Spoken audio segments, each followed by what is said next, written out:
Breaking news, we've got a pursuit. Suspect is accused of assaulting a police officer. Whenever that's happening, you know these guys are going to work pretty hard so that this person does not get away. We're looking at this pursuit right now in the Southgate neighborhood of East Los Angeles, flying real fast on the freeways at this late hour. This pursuit started in Chino, and initially it was the suspect was being followed by Chino police. It's hard to say if they are still with them as we watch that black and white car come up pretty fast to the suspect's vehicle. We don't really know beyond the information that Alex just gave, but also there is some suggestion and actually confirmation that it started as a DUI and then the driver collided with a police officer. Right, and so that, of course, means that it makes it even more unpredictable in terms of where this driver is going to go next, what they're going to do, and the likelihood that they're not going to be following other laws as well. Obviously, they're not stopping, which is the beginning of not following a law, and the fact that they're pretty desperate. The idea that they would ram a police officer is something that's scary for these police officers that are now in the process of following this person. We do not know if this person is armed. It does look like, though, they're getting off the freeway here.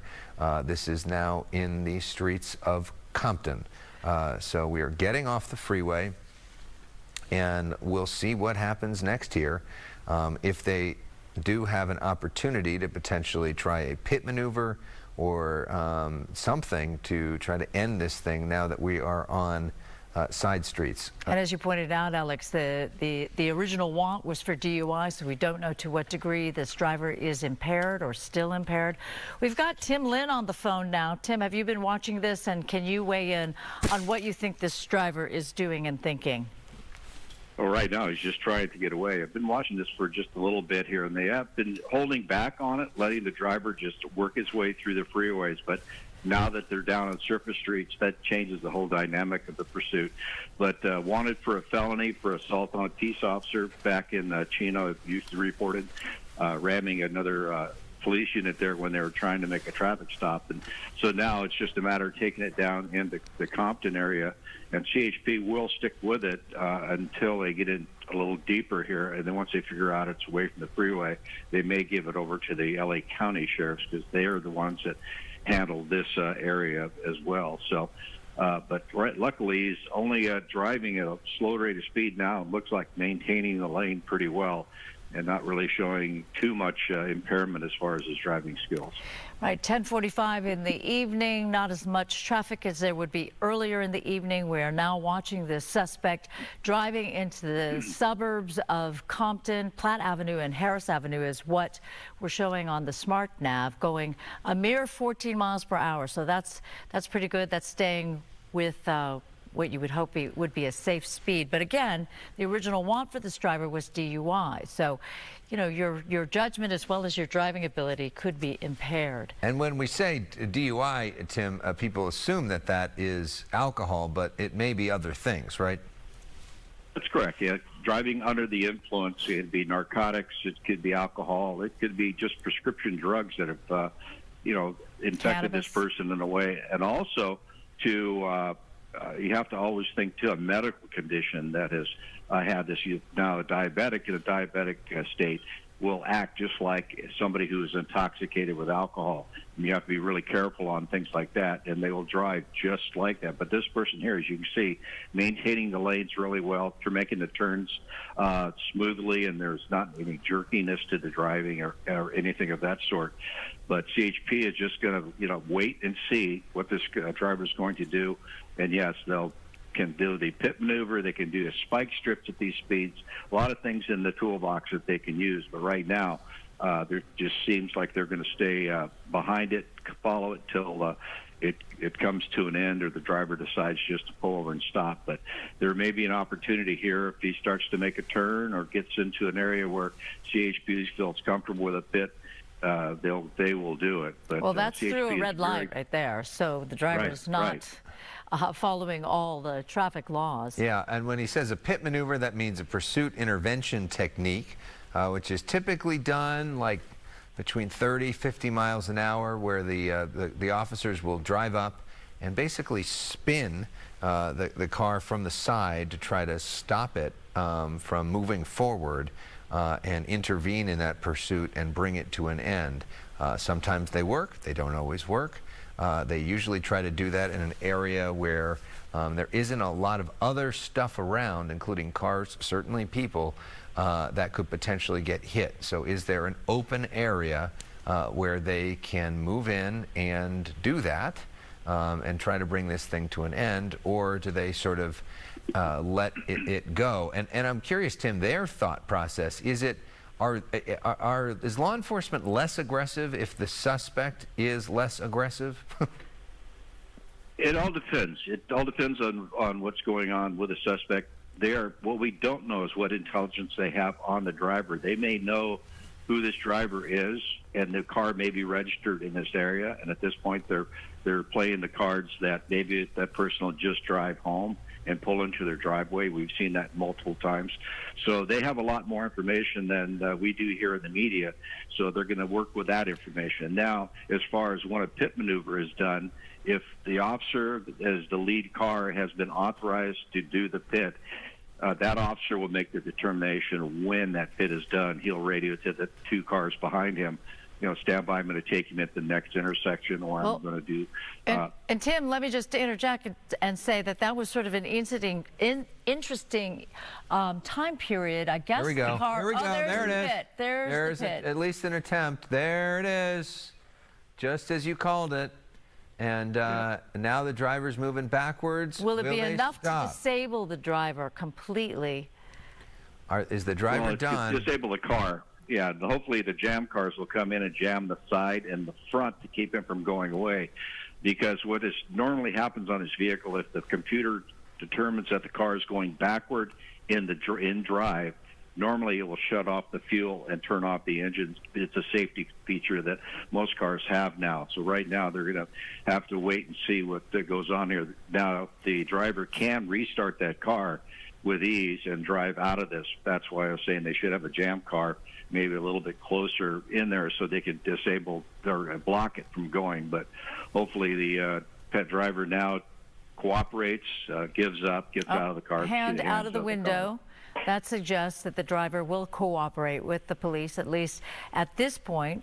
The next step is to see the driver actually come out of the car. And again, I just want to remind the people, if you're just tuning into this police pursuit, what looks to be the end of the police pursuit, this suspect, the driver in this vehicle, is accused of hitting a police officer before taking off on this pursuit. The fact that it is now stopped, the car is now stopped thanks to 2 hits by a law enforcement car, CHP car, that has put us in this place right now, South Atlantic Avenue and East Rosecrans in Compton.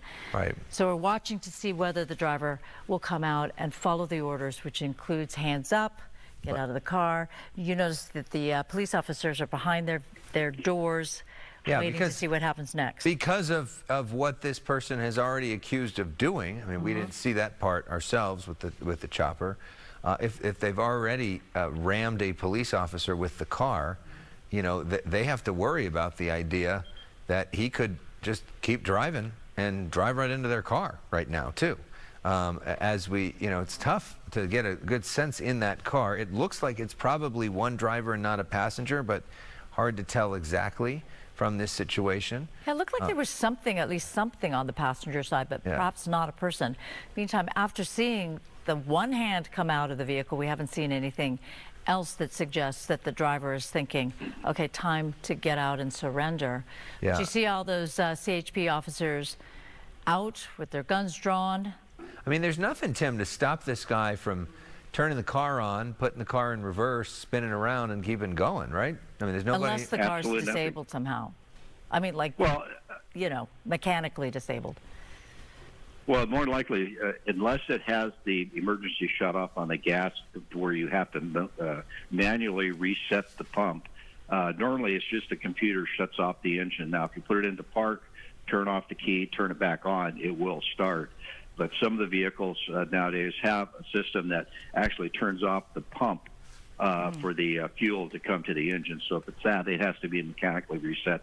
But with the guy's propensity, if they talk to the person's propensity from what they talked about at the beginning of this, where he rammed a Chino officer, this is not a good place you want to be. And hopefully they would bring in somebody to get a little bit closer to block his path towards the officers. The best part would be for him to make the U-turn and go the other way if he's going to do that. But it looks like the CHP has pulled out the ballistic shield, and they're going to go up in their conga line, as we call it, and work their way up. But you're hanging yourself out pretty much. That's what I call it. Like ole That's what you call it. That's like not ole ole. Yeah. police Yes, speak. exactly. You Just put your one hand after on the the man other. in front of you. Here they go. You see your hand? Okay, so the first officer has the shield in front of him, but you have two other officers with their gun drawn right behind, and then other officers farther behind. Yeah, so this is the dangerous time now, trying to open that door. You Clearly, see? the suspect is not allowing them to do it. It looks But like he the does door have is his hands up. So are they going to break the window? And this is tense moments here. Oh. Boom. Okay, so now they're done. They're breaking through. that window. You can imagine the glass is shattering at this potential suspect too. They're not letting this happen. And this suspect has to know they are not playing. So now doors open. My guess is they're going to pull this guy. He's out. Is that the airbag? It's hard to tell if the airbag deployed during that whole thing. It's possible. And they are not playing. 1, 2, 3, 4, 5, 6, 7, 4 or 5 on them. Tim, that is a very different type of conga line than what I think of with like Gloria Stefan and the Miami Sound Machine. All right. Well, the other officers are checking the vehicle to make sure there's nobody else inside. There could be a passenger inside. In this case, with this guy, the rhythm did get him. They're now under arrest. Yeah, it's hard to tell if that was the airbag or not, and it doesn't look like there's anybody else in the car as far as they know, but they're going to check all the compartments and make sure there's nobody else in there. Tim, somebody who is accused of ramming an officer, I know the officers are especially aggressive in going after that kind of person, right?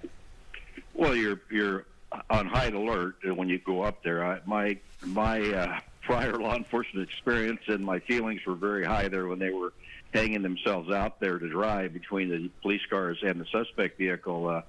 You're in really no man's land when you walk out. And when I talk about the conga line, you have each officer puts their hand on the officer in front of him, and you go out in a straight line. And that's what we saw. What it was called. So, but when they got up there and the doors locked, the windows there, now you have 5 or 6 officers standing out in the open.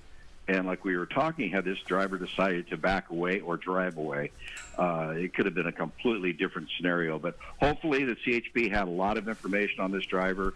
Maybe they were in contact with him. They figured a mental state that this person was in and felt safe to walk up there and approach the car when he still had control of the vehicle. So, yeah, not your standard suspect in custody, but luckily nobody hurt at the end, and everybody's going to go home safe tonight.